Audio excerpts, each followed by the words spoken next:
कायरा साहब, ये आप कैसे देख रहे हैं मुज़ाकरात पर तुम्हें आती हुई जो मिलिट्री कोर्ट्स पर आलमी दबाव है, सर ये बड़ा गैर मुतवक्के है, कैसे देख रहे हैं आप इस खबर को?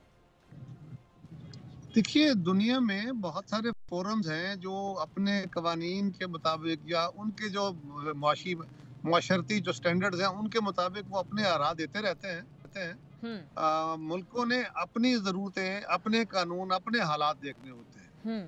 अमेरिका ने जब उनको ज़रूरत थी तो उन्होंने अपने कानून के मुताबिक काम करना था, इसलिए अपने मुल्क के अंदर लोगों का ट्रायल नहीं कर सकते थे, हम्म। तो ग्वांतानामो बे जाके उन्होंने कहीं और बना लिया था। हम्म। इसी तरह यूरोप के अंदर भी बहुत सारे ममालिक का इशू है हम्म। और दुनिया में जिस वक्त सबसे बड़ा जबर सरेआम हो रहा है, ये तो एक प्रोसेस है ना अदालत का, उनका ख्याल है कि ये ट्रांसपेरेंट नहीं है।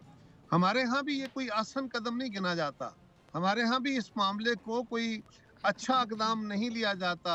मिलिट्री कोर्ट्स को ठीक ना है। इदारा उसको लेना चाहता है, ना कभी सिविलियंस गवर्नमेंट ने इसको कभी अच्छा अमल समझा है, लेकिन ये एक मजबूरी के फैसले होते हैं। अगर टेररिस्ट के खिलाफ फैसले करने के लिए हमारा जो सानहा हुआ था पेशावर में एपीएस का, उसके बाद मिलिट्री कोर्ट्स बनी थी और अब मिलिट्री कोर्ट्स क्यों इस्तेमाल हुई हैं, इसके ऊपर हमारी जो गवर्नमेंट है उसका मौक़िफ़ ये है या हमारे इदारों का मौक़िफ़ ये है कि मिलिट्री इंस्टॉलेशंस पे अटैक हुआ है। ये नहीं हुआ कि किसी पॉलिटिकल प्रोसेस के अंदर किसी सियासी सरगर्मी में मुलव्वस लोगों को पकड़ के और उनका मिलिट्री ट्रायल हुआ है, बल्कि मिलिट्री इंस्टॉलेशंस के ऊपर अटैक हुआ है।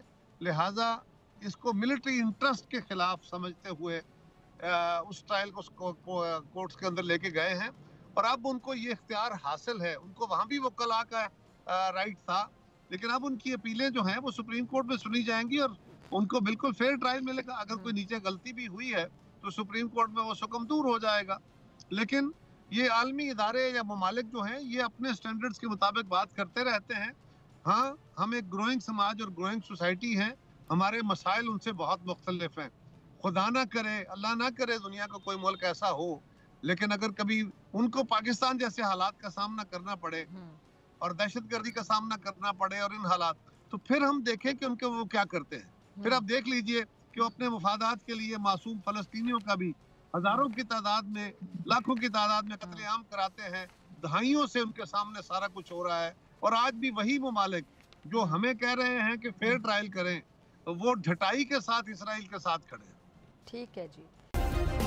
सब्सक्राइब करें और बेल दबाएं ताकि कोई खबर रह न जाए।